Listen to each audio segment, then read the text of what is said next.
Doctor, you're not audible. Yeah.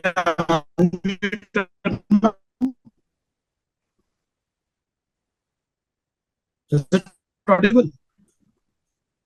Your voice is very patchy, Doctor. Audible, ma'am? Now, is it not audible? This is better. Thank you so much. It's audible right now? Yes, sir. Okay. Um, Thank you very much for giving this opportunity to share whatever the little knowledge that I have. So soon I'll be start sharing the screen because it will be more interactive and you can also get along with. So is it the screen visible to everyone?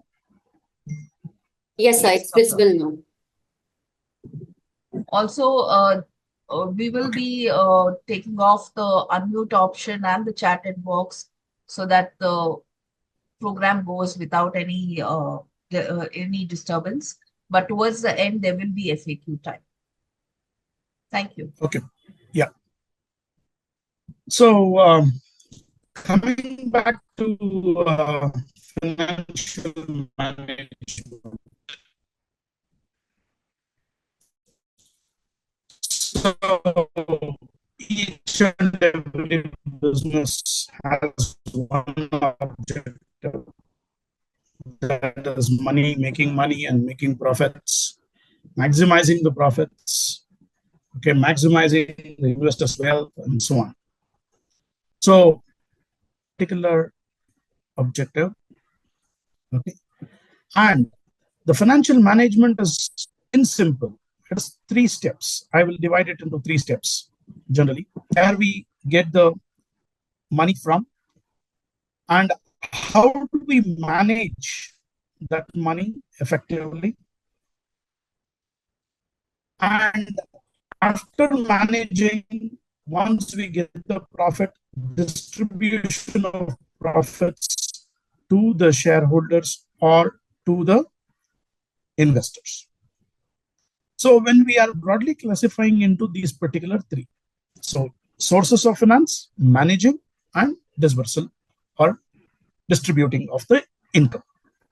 So for the smooth running of this particular process, so when we look at from the outside, it is always easy, and we always think it can be doable.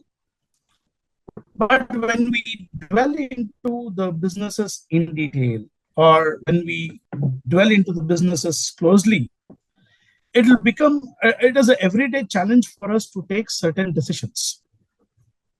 So when we are in the process of taking decisions, we tend to view those particular issues or the challenges in a closed manner or very closely. So when we have that particular viewpoint or the you know uh, vision,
I was just discussing about the sources of finance, and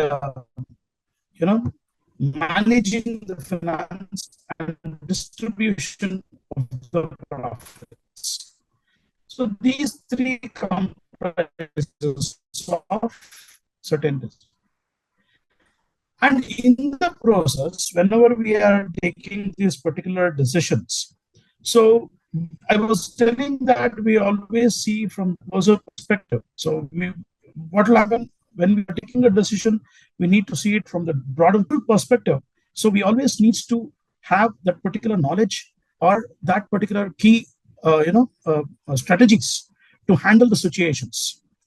So generally, when we are talking about finance, there are certain things where we need to take decisions in terms of shorter term finance, where we need to go in terms of longer term.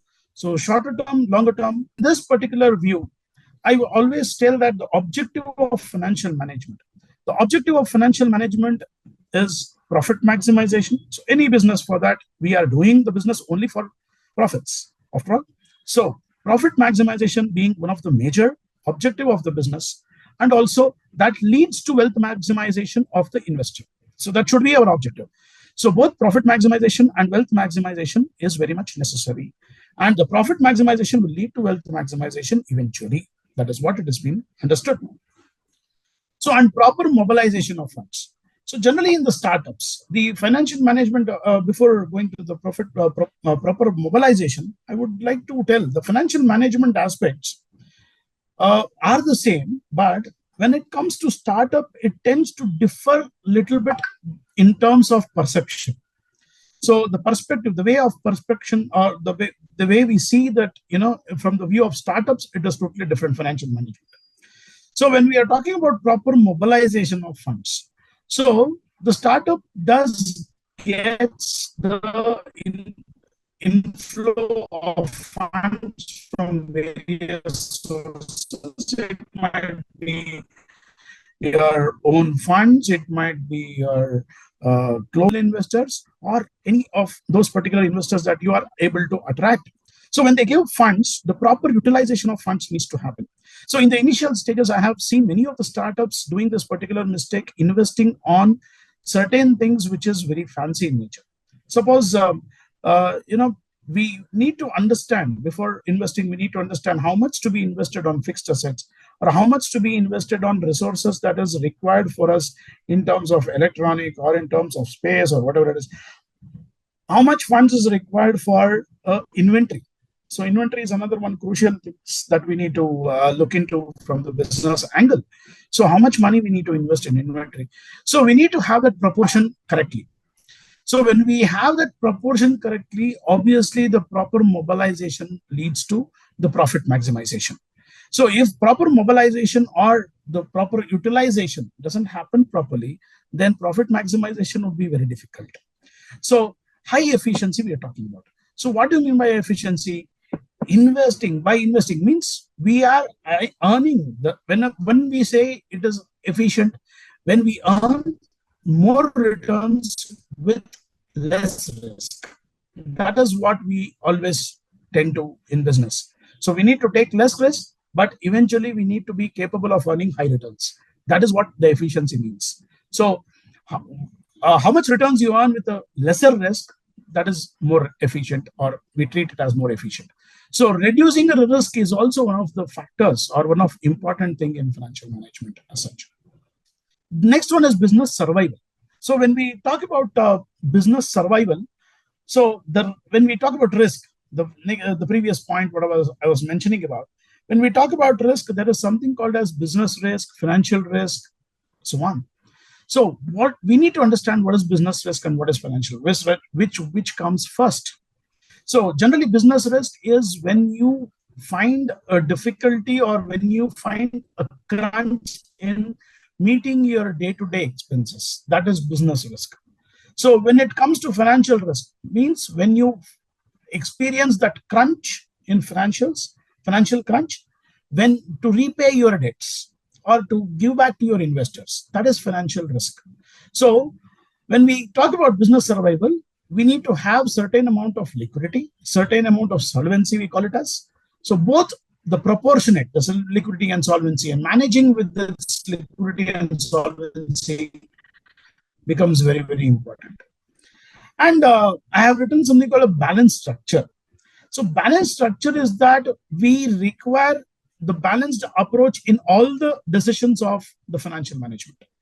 So when we talk about investments, we require a balanced structure. So how much to invest in fixed assets, how much to invest in current assets, and how much to invest in inventory, whatever it is. So when we are giving dividend, we require a balanced approach. So how much to retain, how much to pay out. So that becomes a, again, balanced approach. So in each and every aspects of financial management, we require the balanced structure where we will not face certain uh, uh, uh, uh, shortages or the crunch in the financials. So, and also we will not be able, we will be able, at the same time, we'll be able to satisfy the investors. At the same time, we'll be able to satisfy the employees. So that balanced approach is very, very important. So the financial, in order to attain that balanced structure, financial management becomes very, very important. And tracking liquidity and cash flows. So one must be knowing when the cash inflow is being done, how the sources of what are the sources of cash inflow, and how you apply that cash, and how do you sources and application, we call it as. So sources of cash and application of cash. So where do you apply that particular cash? How much liquidity to maintain? Because maintaining high liquidity in the business is also not good. So at the same time, maintaining the liquidity is a crucial thing in the business. So because many of the startups, they find this particular liquidity issue in any of the startups, because we have seen many of the startups saying that what is the problem? Liquidity is a problem. We might be having that sales is happening, but we are not receiving the money from our customers properly on time. So some management, okay, that will hindrance liquidity. And at the same time, we are not able to bargain time from our suppliers. So these particular, juggling between these particular aspects, so will affect the liquidity on a higher, on a greater note. So tracking this particular liquidity, whether we have sufficient liquidity to run the business on a day-to-day basis, that becomes very, very crucial. So these keeping this objective in of financial management, that is profit maximization, proper mobilization, high efficiency, reducing risk, business survival, balance structure, and tracking liquidity, will go further in discussing about what is the scope.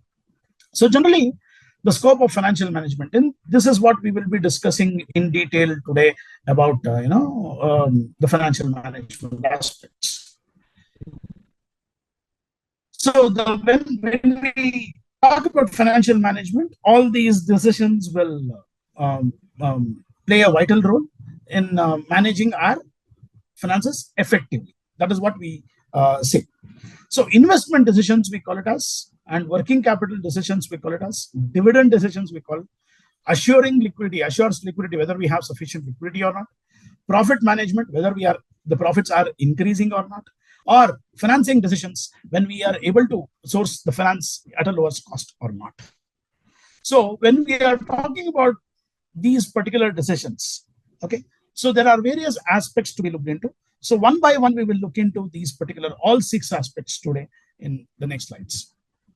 So when we talk about, I was telling you about financial entrepreneurship. So here I just wanted to throw, before dwelling into those particular aspects, when we, I'll just go to the previous slide. When we are dwelling into these particular aspects, the financial management for startup, I told you the financial management is same for the startup and for the established company, successfully established company. But the perspective changes. The dealing with these particular aspects or dealing with these particular decisions changes a bit, when we are talking about startups, so, or entrepreneurship. So for startups, I will be concentrating in each and every aspect of this, whatever we are discussing. I will be discussing about from the perspective of startups only today. So when we are talking about financial entrepreneurship, I always told that securing the needs of finance is one of the most important aspects, and where we are sourcing from the money from becomes very, very important. and the debt equity financing, how much loan that we take, how much money we invest. Okay, so debt equity, when we say it is in an established firm, it is totally different. But in the startups, how much money we are investing and how much money we are sourcing it as from the venture capitalists, or how much money we are sourcing from angel investors, or how much money we are sourcing from external debt from the financial institute perspective, we need to see the financial management of entrepreneurships from. So when we start about investing aspects, so investing aspects, when we say, uh, uh, generally we are not talking about the investment in financial instruments as an individual. So but we are talking about from the perspective of investment in the business. So when we talk about investment in the business, what exactly the investment means. So today I am shelling out some sort of money. Okay, it might be a short term or it might be a long term. So there are two types of objectives in investments: short-term investments and long-term investment, or short-term objectives or long-term objectives. These short-term objectives, when we say, okay, the investments or the long-term objectives, whatever we say, we are investing today for something to be expected after a period of time. So when we say short-term period, it might be 6 months to 1 year, or if we say long-term, it might be 3 years to 5 years, and so on. It again differs based on the nature of the business, based on the industry, what are you operating in, and so on. So you are investing today or sacrificing the money today for tomorrow. So here, when we are investing the money today and getting the returns tomorrow, in between these, the time is one of the major factors. So time value of money, it's a fundamental thing of all the financial management aspects. So when we talk about financial, time value of money. So whatever the money today we are investing, what is that the expecting after 3 years or 4 years or 5 years down the lane? So how much we need to expect after 3 years or 4 years down the lane? And what is our cash flows? So we always tend to generate some, cash flows over a period of time. Today, this is April. I'm investing some money in April. So throughout this particular year, I'm expecting some cash. What would be my cash flows by the end of this year? That is first year. What is the end of cash flow? What is the cash flows by the end of second year? What is the cash flows by the end of third year? What is the cash flows by the end of fourth year, fifth year, sixth year, and so on? So we need to analyze situation when we are analyzing this cash flows. So we cannot say that I'm investing around, for example, 10 lakh rupees today, and the first year I'll get 1.5 lakhs, the second year I'll get 2 lakhs, the third year I'll get again 2.5 lakhs. I cannot be vague in these particular aspects. So I need to be very practical in these particular aspects, considering the business scenarios, considering the industry scenarios, considering your objectives, your business objectives, your business vision.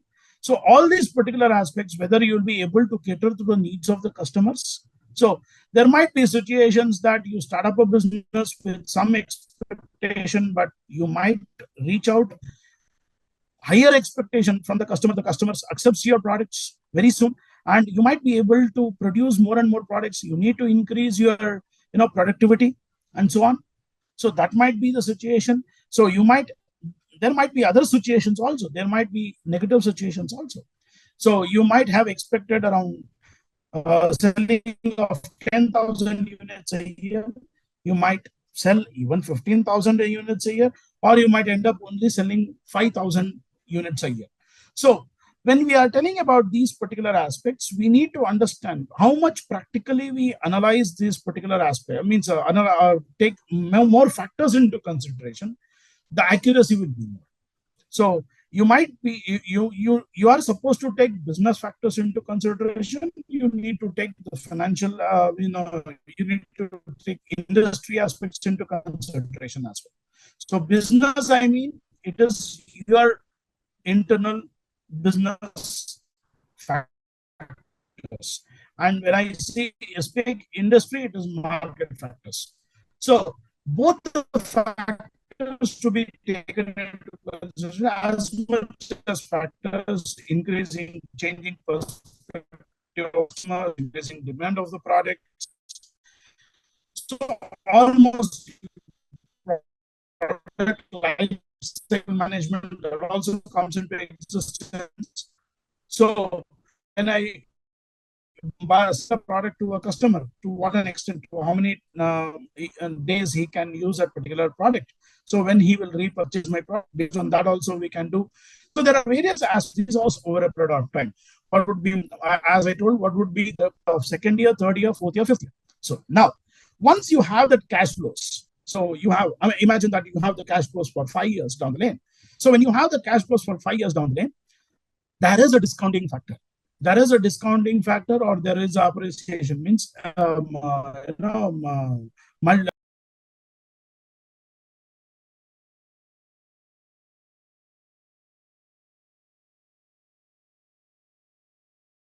to share the screen. Yes, sir, you are audible. I'm trying to make you, but due to some reason, it is not allowing me. Just hold on. Okay, I can go ahead like that. Yeah, yes, sir, you talk. So when I was saying about the investments, time. So time, it should be discounted or it should be compounded. So when we are talking about discounted or compounded, so generally when we are investing today and we are receiving the cash flows over a period of time, we discount it. So when we are discounting, we need to, at what rate you will discount? When I ask you, okay, how to derive at a rate of interest? So I need to discount at 10%, or I need to discount it at a rate of 12%, or I need to discount it at a rate of 15%. So how do you derive it? So generally, when we are discounting or the compounding, it would be the inflation rate which is to be consideration, along with the inflation rate. Not only inflation rate we can consider, along with the inflation rate, we can also consider, our expected rate of return. What is the expected ROI? What is our expected return on investments that we are expecting it? So when we are saying what is the amount that we are expecting, okay, what is the amount that we are expecting? So what is the, at what rate we are expecting the returns, that matters a lot for us. So the investment aspect is when we are discounting it. At the same size, the size of investment also we need to take into consideration. So what is the volume? Whether you are capable of investing 10 lakhs, whether you want to invest 1 crore, whether you want to invest 10 crores, how much you are investing. So what is the period of investment? So size of investment also to be taken into consideration. Time also is to be taken into consideration. And how much time is there? Okay, if irreversibility, whether, because why this become a crucial point is, once you take a decision, it is not reversible in nature. So your decision will not be reversible in nature, and it is very difficult to reverse it. Even though if you reverse it, you are supposed to make losses. You tend to make losses in the startup. So generally, when we say that, okay, so these are certain things we are telling that we can. I am able to share the screen.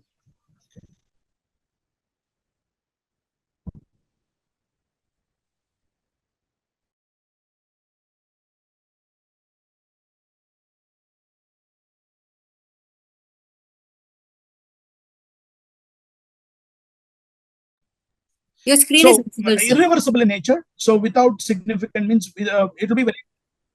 Yes, thank you. And it is reversing means it is very difficult for you to reverse the decisions, because if you reverse the decisions again, you will end up in making certain losses.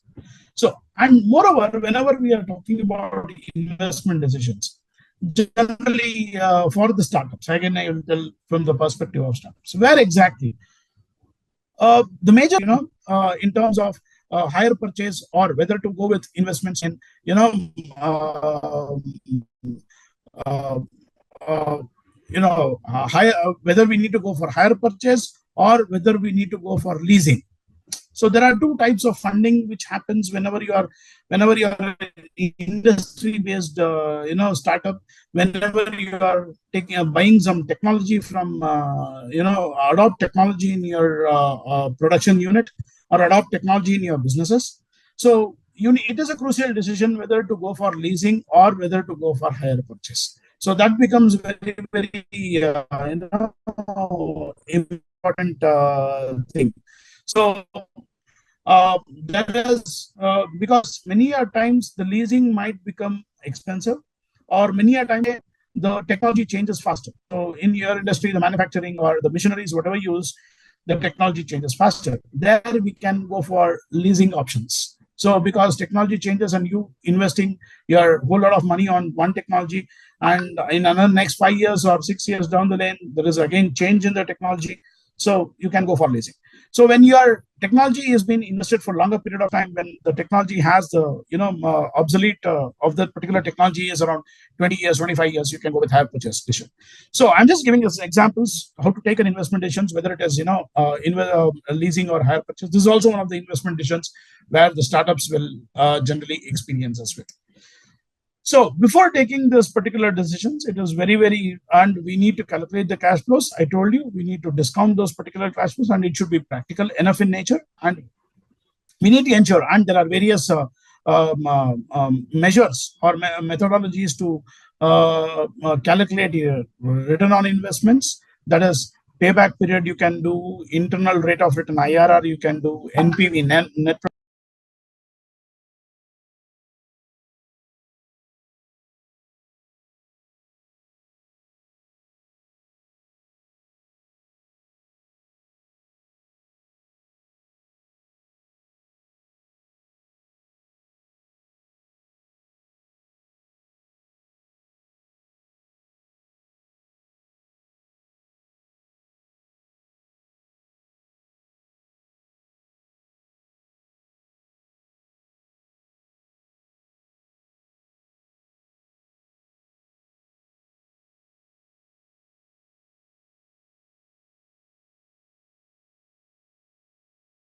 aspect.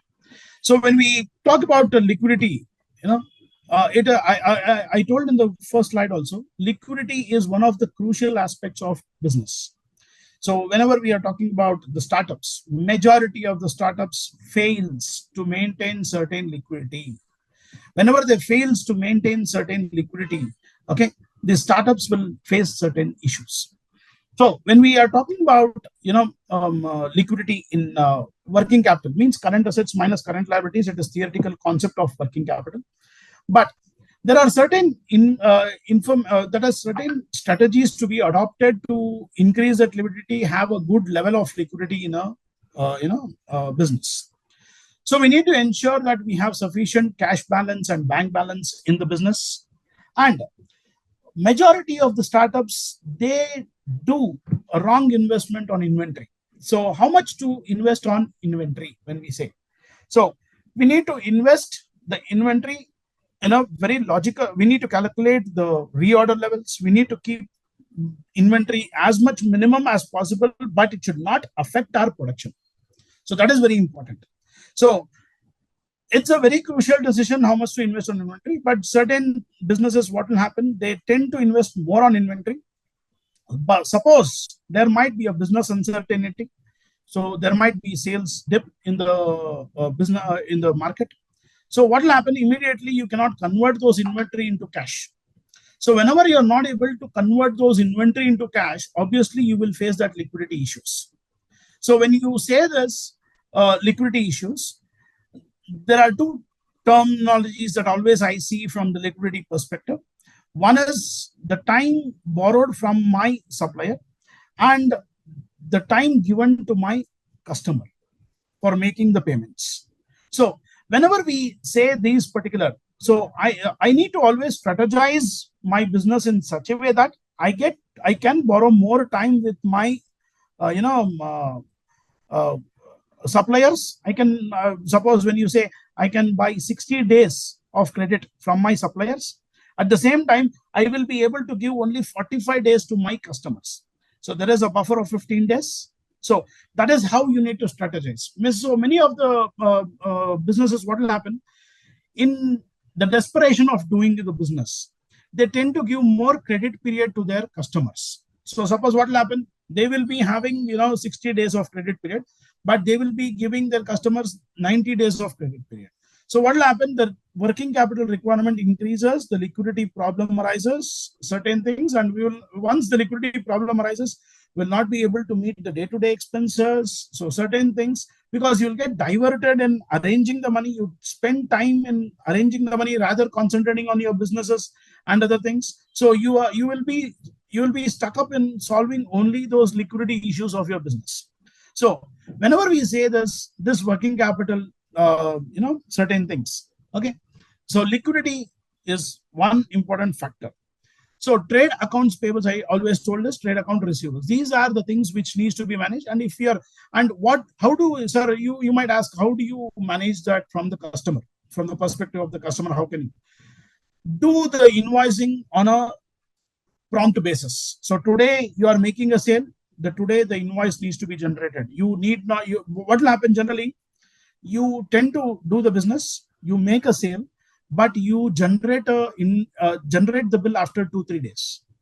So that instances, because even 2 to 3 days matters a lot in business. So whenever you are making a sale today, generate the invoice and follow up with that particular invoice on a regular basis. So once it is nearing your payments, so you imagine that you give 60 days credit period. So be in touch with the customer and ensure that 30 days is over, sir. You require, means it is another 30 days to make your payments. So we are expecting you to make the payments on time. So in a soft way, because again, it might hamper your relationships if you ask, or if you put pressure on your customers. So at the same time, if you put pressure on your, if you not pay the properly to your suppliers, so there also the trust might go, and he might stop giving credits to you. So those are certain things which will happen in business. So whenever we are talking about the trade receivables, follow it up on a regular basis. Ensure that you get the money on a expected date. So I tell that after selling my goods, I expect my money to be there in 30 days. I should get the money in 30 days. So that is what we are expecting to happen.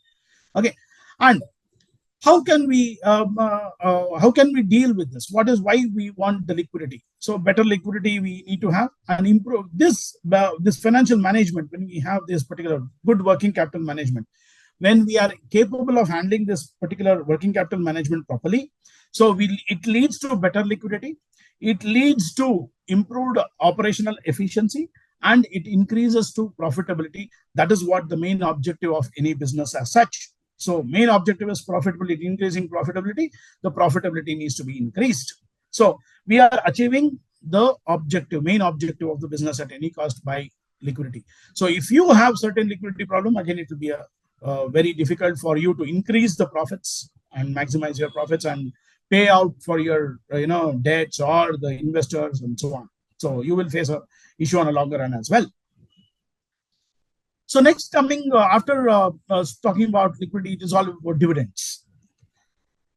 Any investor, suppose it might be your own, you have invested your own money, or you would have raised funds from your peers or from your known sources, from your friends, families, and everything, or whether you have sourced the funds from the angel investors, or whether you have funds sourced from the venture capitalists. Once you invest the money into the business, obviously, as an individual, as an owner of a business, when I invest 10 lakhs into my business, I expect some sort of returns out of it. So at the end of 1 year, if I'm not able to earn returns, then again, there will be an issue. So when we say that in the early stages, so we can say early stages as the first year or second year or within 3 years of the business, inception of the business. So we can say that profits becomes important. Okay, we will imagine a scenario that you are earning good profits. Whenever you're earning good profits, at the same time you tell that you project in front of your investors, you project yourself, satisfying that I'm doing good business, I'm getting good profits, and so on. When you are setting that expectation to your venture capitalists or to your angel investors that I am getting good profits, his expectation also increases. So in the early stages of the businesses, what will happen? There will be a decision to be taken where how much you will retain the profits, how much profits you will retain in the business, and how much profits you will shell out to your investors. So that is a crucial thing. So how do you convince your angel investors? How do you convince your venture capitalists to, in order to retain your profits into the business? That becomes very crucial in the early stages of business. So, and in the early stages of business, there is again, okay, paying of dividends can be more risky because company is not able to sustain for a longer period of time. So, suppose when you say you're earning, for example, I'm just telling a small example, you're earning 1 lakh profits. So, out of 1 lakh profits, you are expectation how much, whether you are retaining 40% into the business and paying off 60, or whether you are retaining 60% and paying off 40. So this might be, when you pay off more to satisfy your angel investors or to satisfy your own needs or whatever it is. So when you go for higher payouts in the initial stages, obviously that might be riskier because you will not be able to reinvest in the business. So retain that particular earnings in the business and contribute to your own business growth and sustainability. So that issues also might arise. So on paying dividends, so generally when you can attract, there is also, again, I'm coming to a scenario where there are various types of funding happens for a startup. So it might be, I think so you people know about better startup fund, seed fund, startup fund. Okay, it might be, stage 1 funding, stage 2 funding, whatever it is. Okay, series fund, series A, what we call it a series A funding, series B funding, and other things. So whenever we are, you have angel investors and who have funded the startup. So once you give more dividend, so to attract series A funding, you need to pay the dividend. There also you need to balance it. So if you are attracting series A to series B funding, so there also you need to ensure that you on the balance sheets, or you need to pay the dividends for the previous investors. So you need to tell that the angel investors, we had got a funding of 10 crore rupees and we have returned his particular investments and the returns, that is what we have given in last 5 years. So if you also invest, we will be concentrating on the growth and expansion. So we can, so in this particular way, we can attract more investors also, and also quality employees for the organization. And at the same time, you can think of retaining your employees in the organization. So taking this division decisions, the two things aspects I'm telling about, how much you retain, how much profits you retain into the business, how much profits you pay out into the business. Again, it should be a balanced structure. Again, it should be a balanced approach. Then only you can achieve whatever the objective that you are expecting. Okay, so and this particular effective management of dividend leads to lower dividend in the initial stages. This is what the approach I'm telling a solution for it, how to deal with this particular issue. So how to deal with this particular issue in terms of balancing this particular retention of income and the payout of dividends. So initially, always lower dividend in the initial stages is the best approach. Gradually, you increase your dividends year on year. So let it be stable.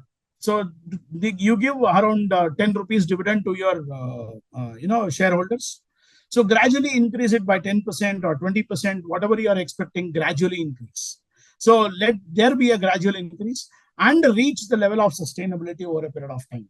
So this approach of paying lower dividends in the initial stages, gradually increasing the dividend over a period of time. So first year or second year, you are paying low dividends, gradually increasing from second year to fifth year, and reaching the sustainability by 7th or 8th year would be the ideal approach for dividend decisions. Okay. And the next one, also I would like to concentrate when we are talking about investment decisions, when we are talking about dividend decisions, when we are talking about the liquidity management, all these aspects, how we can improve. So liquidity, as I told, it is one of the crucial aspects of the business. So what are the ways of increasing the liquidity in your business? When I say, okay, so increasing the revenue, the first and foremost, increasing the revenue would be your approach. And that is the only one approach that you can rely on. So increasing the revenue of your businesses year on year and ensuring that there is a steady increase as per your set your goals. So this year I expect to sell 10,000 units. The next year I expect to increase it by 50%. I expect to sell 15,000 units. So have those particular clear goals in for the shorter term goals and longer term goals, and try to increase your revenue in a steady manner. That is what we always think about it. And control overhead expenses. Overheads are one of the things which will be very worrying in our, because that is one of the things which is there in our control, because overheads and expenses, that is there in our control. So how much you need to do the expenditure, so where you need to cut down your expenditure. So there, exactly in these particular aspects, we require certain thing called as budget and forecasting. So whenever we are saying as expenditure, how much expenditure is being done in the last month, you can divide it. Means you need not take it from the financial year point of view. You can cut down your overhead expenses. You can check your overhead expenses on a monthly basis. So what is the expenses in the previous month? What is the expenses on wastages, or what is the expenses on the production? What is the expenses on procurement of raw material? What is the expenses on consumables? There might be various types of expenses. So how I can reduce those expenses in this particular month? So month on month or quarterly, you can just revisit your overheads and other expenses and try to reduce that overheads and other expenses to maximum extent, so that it will automatically increase your profitability of the organization. So sell redundant asset which is not in the use. You might be accumulating some assets over a period of time. Those assets might not be in use in a proper manner. So whenever there is no use, dispose that assets on time. So that disposing of that assets will lead to liquidity, because you will sell and get back some money. At least you will get the scrap value of it.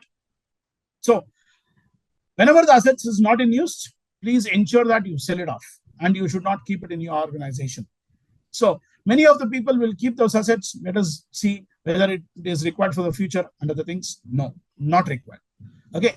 So changes your payment cycle. So whatever the payment cycle that you are making to your creditors, try to borrow more time, change the cycle of the payments. So change the cycle of your payments. I'm talking from both perspective, from making the payment for your suppliers and receiving the payments from your customers. Both the things I'm doing.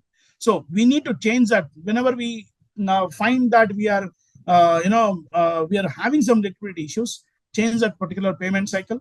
So ensure that you give less credit to your customers and borrow more credit from your suppliers. So, and enhance account receivables. So enhance account receivables. So whatever the amount you are supposed to receive, ensure that you are receiving it on time. That becomes very, very crucial. And utilize financing tactics. Okay. So financing tactics, ensure that you borrow that sources of funds. So ensure that liquidity, wherever you want money. Here we are referring to the working capital requirements, for example.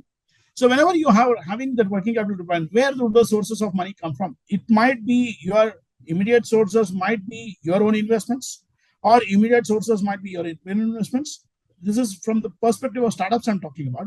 Or it might be a bank OD, bank overdraft. So if you have a good relation with the banking firms, you can just get the OD facility from your banks, so that you can repay it at any given point of time once you receive. So how do you source that particular financial needs? So today I'm supposed to make the payment to the creditor. So I am receiving certain amount from day after tomorrow from my customer. So within this particular 2 days, how do I deal with this? How do I get the sources of finance at a very low cost? So you need to analyze, you need to ensure that the sources of funds you are, whatever you are procuring your source of funds at a very low cost.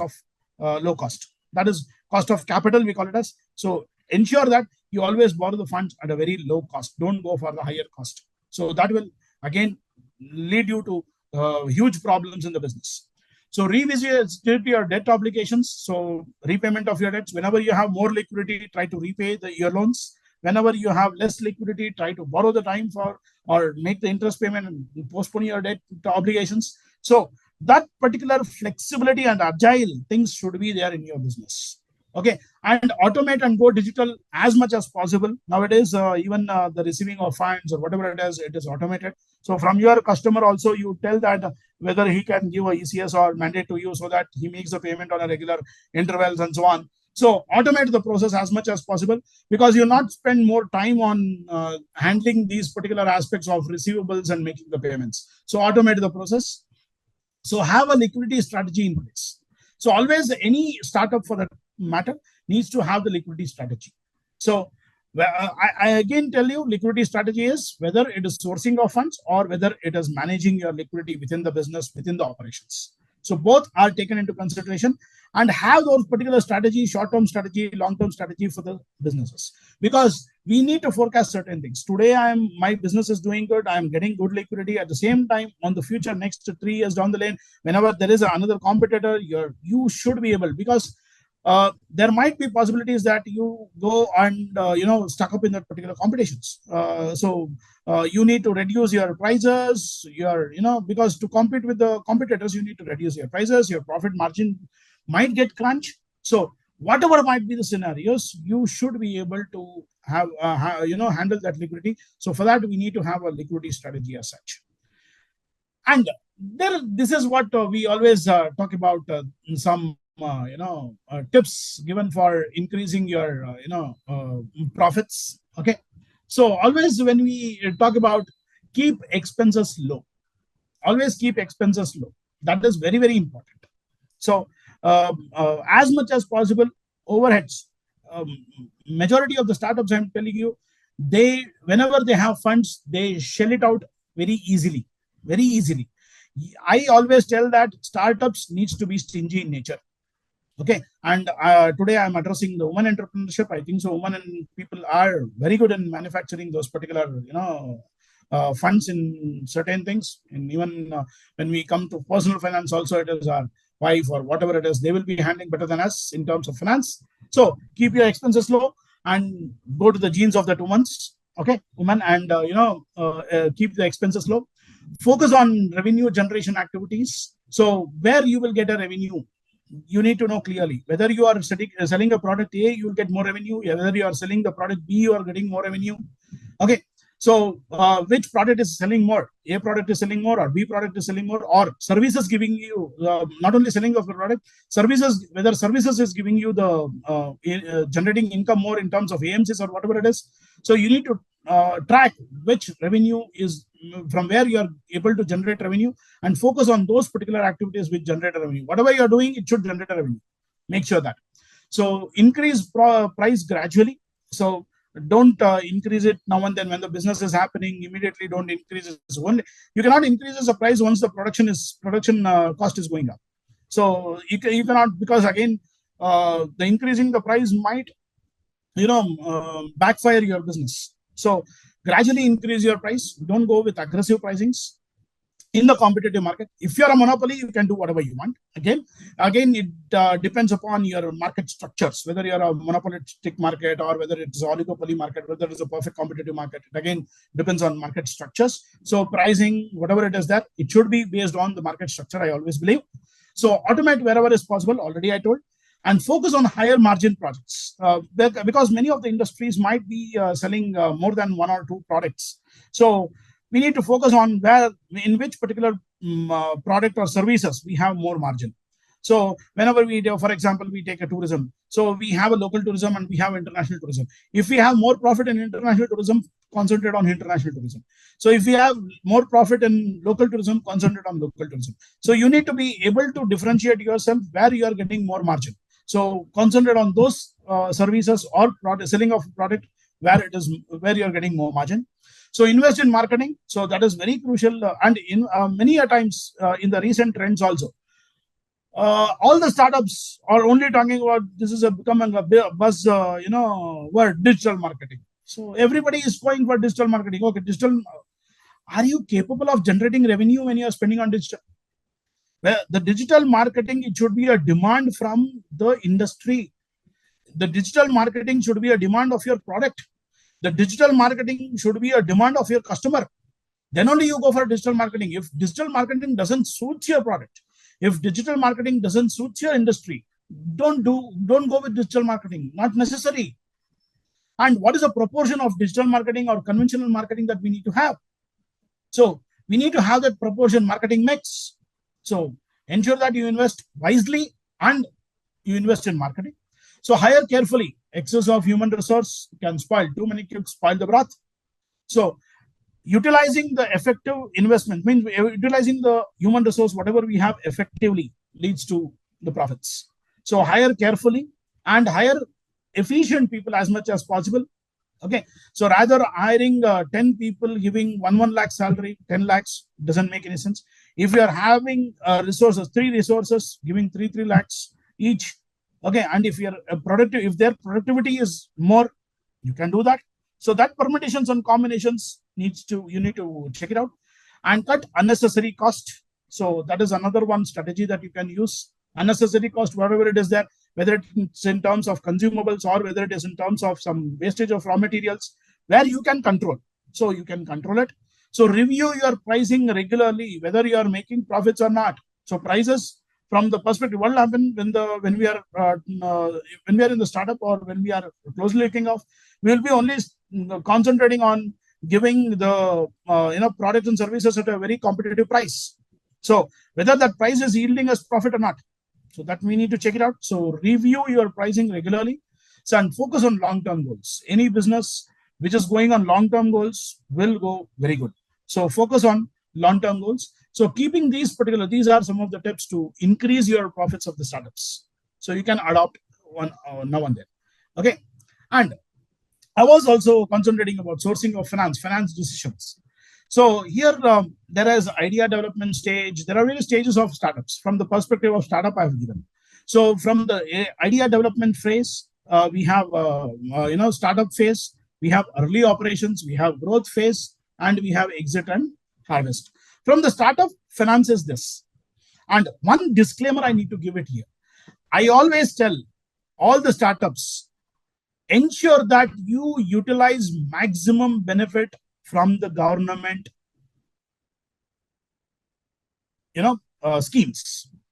government schemes. So many of the startups fails to utilize those government schemes.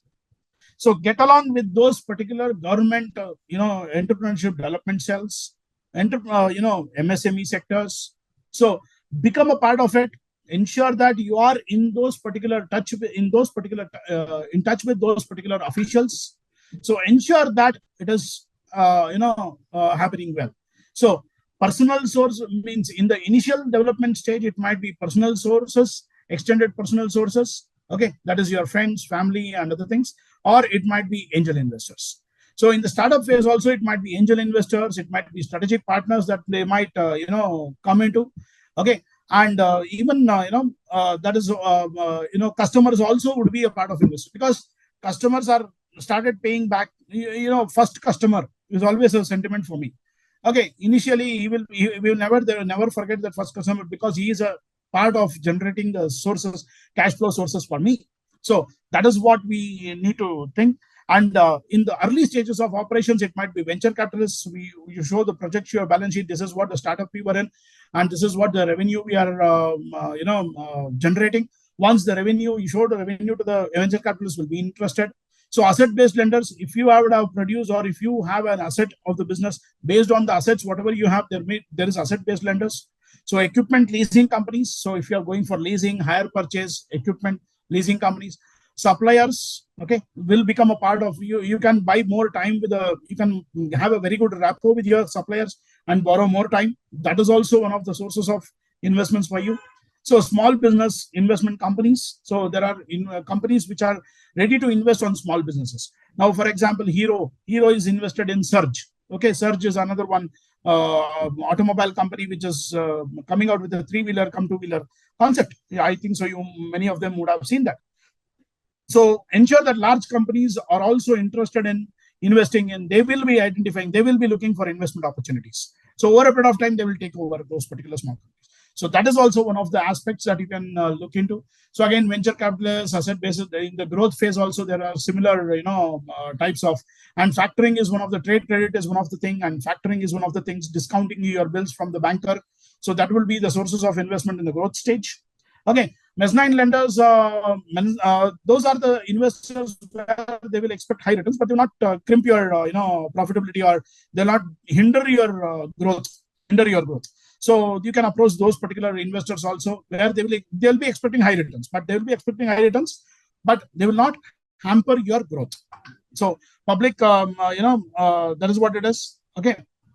And IPOs is always one of the exit phase of all the startups. Okay, initial public offering. So these are certain things which are various sources of funds available, and in each and every stages of the business, I'm telling you, the government schemes are available in abundant.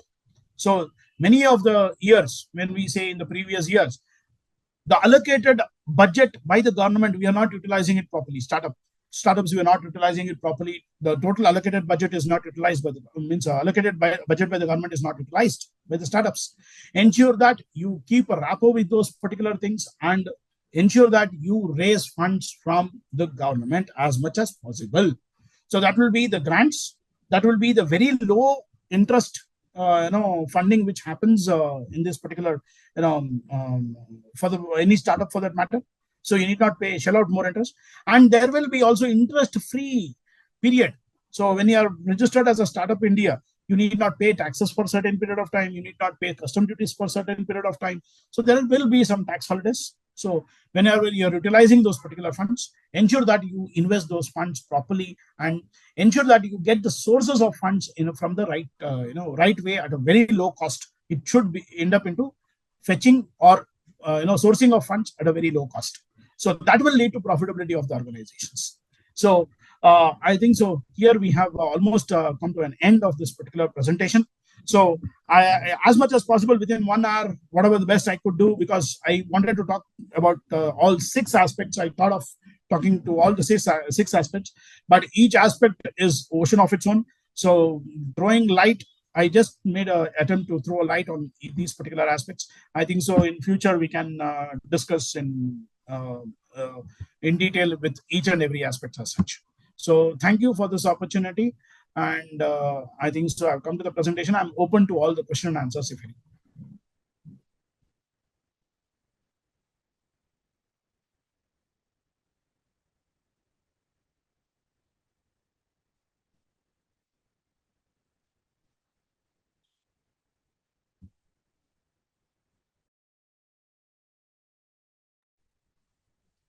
Ma'am, is there any question and answers that I'm supposed to take it? You can unmute now. If anyone has any questions, they can go ahead with them. And even if you can, they can type those questions in the chat box. Hi, sir. This is Mansi here. I have a question regarding increasing pricing. You mentioned that you should gradually increase the pricing. So yes. Mine is a B2C company. It's a service-based company where we teach coding. So the teachers, it's live teaching. And given that the competitors are also there in the market, how do we decide on that price point, and how do we increase it? Because most of our students, whenever we suggest a certain pricing, it's always like, this person is giving me a better rate. So how do we take it forward in such cases? See, whenever we are talking about pricing, when the pricing comes in a different format, because for a product company it is totally different, and for a service company it's totally different. And I understand that it is your service company of its. Teach Coding is a service company that you have. So when you have a service company, you should keep about, because you need to work in 2 aspects. One is at what source you are able to, is it a software-based coding? Yes, it is. Okay. So it is a software-based coding. So at what price you are procuring your software, that you need to take into consideration, and maintenance of that software into consideration. So is there any means, when we talk about, there are various softwares that are given at a low cost also. So when we are able to bargain with our software. Huh? Come again, ma'am? Sorry, sir, your voice is breaking. No. When I was saying that whenever you are able to, reduce the prices of your softwares, so whatever the software that you are using, okay. So whenever you are able to bargain it from the customer, means from the supplier point of view, there I think so you can go with it. But teach coding, yes, there are various, competition is very high, so you can go with the competitor pricing only. You can compare, or you can be marginally lower than your competitor, and you can also you can also see to that, what is your target market, where are you targeting. So target market, who are the players. So in that you can shortlist who are your stiff competitors.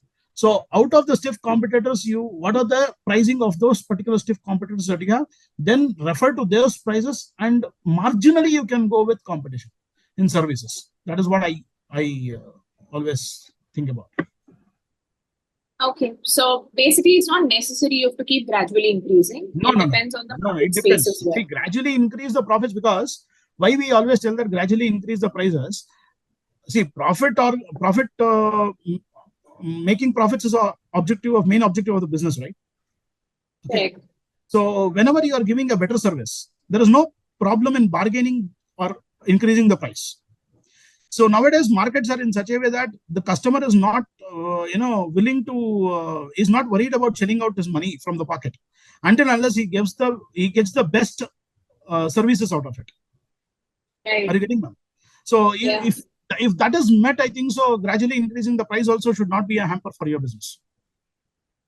Understood. So maybe the entry level pricing, we can keep it as per the competition, and then Once we you can prove, once you prove in the service sector, what will happen? You associate with any of the organizations, education institutions, if you say. Once you enter with the education institutions, once you get the trust from the education institution 1 year or 2 years, you don't change the price. From the third year, you change the price. That is not a problem. Education institutions are ready to shell out. That should not be a problem. Understood. Thank you so much, sir. Yeah.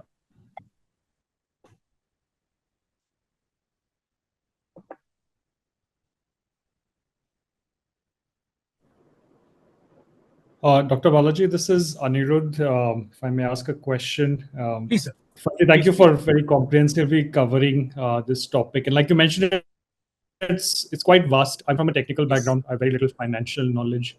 Okay. So my question is, how would you recommend, without having to do a full-time MBA kind of course, how would you recommend someone educate themselves on these aspects?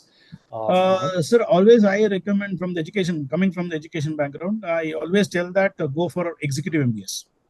Rather regular MBS, go for executive MBS. So where that will increase your network as well, because there are various education institution offering executive MBS. So you can target that and do your courses on the weekends, and you can enhance your skills. That should not be a problem at all. All right. Thank you. Thank you So so there much. again, what will happen is you will get started interacting with get interacted with other peers also. So peer learning is more effective than anything else. So you can learn more and more faster also when you are getting associated with this. Thank you. Thank you so much for that. There's also some questions on the chat. I think there's someone asked about government grants as well. If you could Okay, share just some information on that, please. Thank you. chat. Okay. Okay, can we find information on where can we find information on government grants? Okay, one EDI is there, Entrepreneurship Development Institute is there. There you can I think so it is in Rajajinagar, I believe, if I'm right, Rajajinagar industrial area in Bangalore. So, and EDI is always there in the respective cities also. In your respective cities also it will be there. EDI is there. So you can get along with EDIs. And MSMEs, you have MSME offices in each and every major cities. Okay, so there also when you get associated with, you can because again what will happen, government has various sources of funding for startups. It might be through MSME sector or MSME board, or it might be through Entrepreneurship Development Board, or any other particular startup India. You have a Startup India. So there might be various sources of funds available in different areas or through different channels. So I think so there you can get in touch with them. They will be able to explain you and also it matters in which industry you're operating.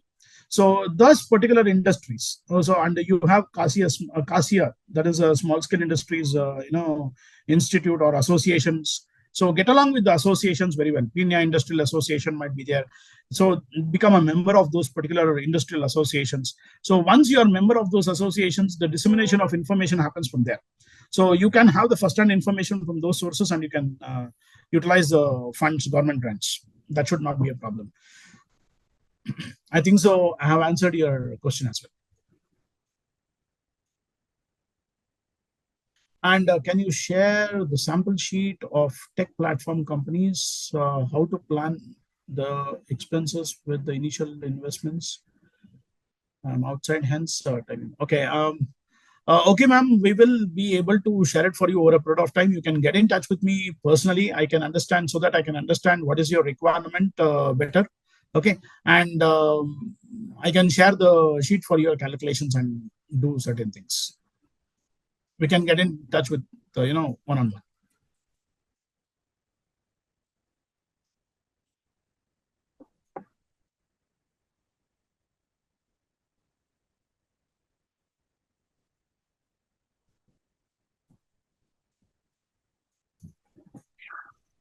Are there any more questions?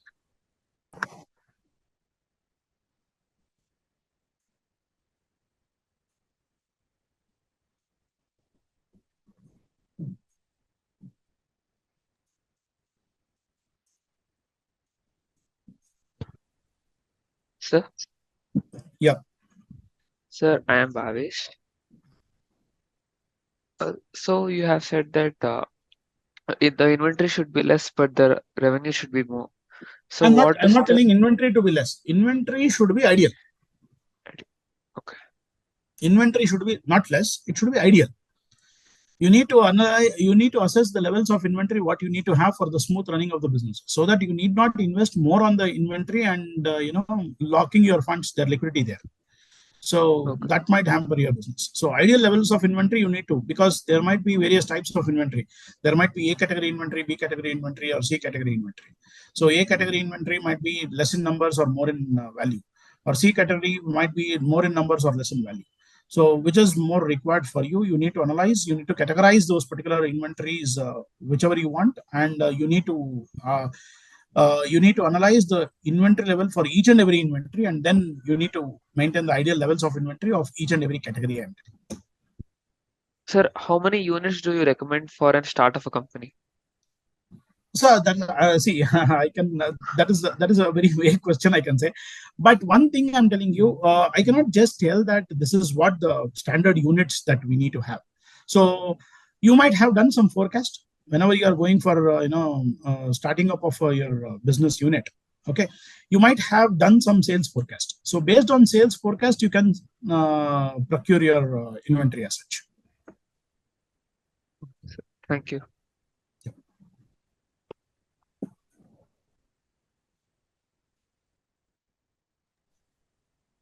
Thank you so much, sir, for having this session.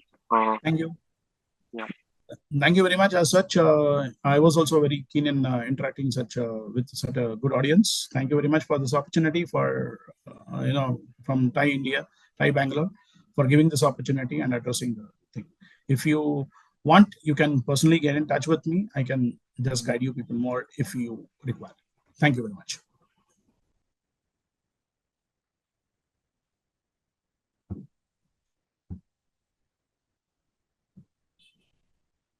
Can we reach out to your later or mail? Yeah, I can type the mail ID. I can just type my mail ID in the chat box so that you can reach out to me there.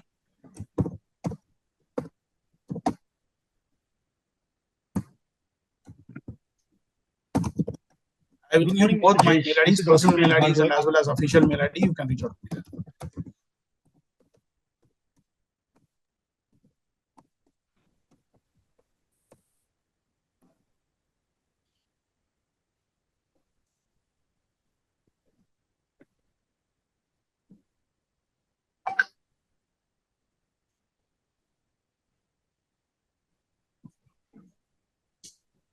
Mr. Jayesh, am I audible to you? Yes, sir. Yes, sir. We'll start with your session after 5 minutes. Will that be okay? Sure, sure. Can you able to see my video, or I do not need to open my video? Sir, suggestible is don't open the videos because there might be a bandwidth problem. Yes, sir. That's fine, sir.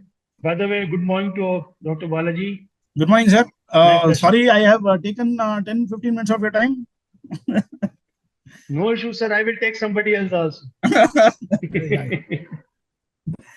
Okay, sir. Meet you Thank you back, so and much. thank you. Can I sign off as of now? Yeah. Thank you very much.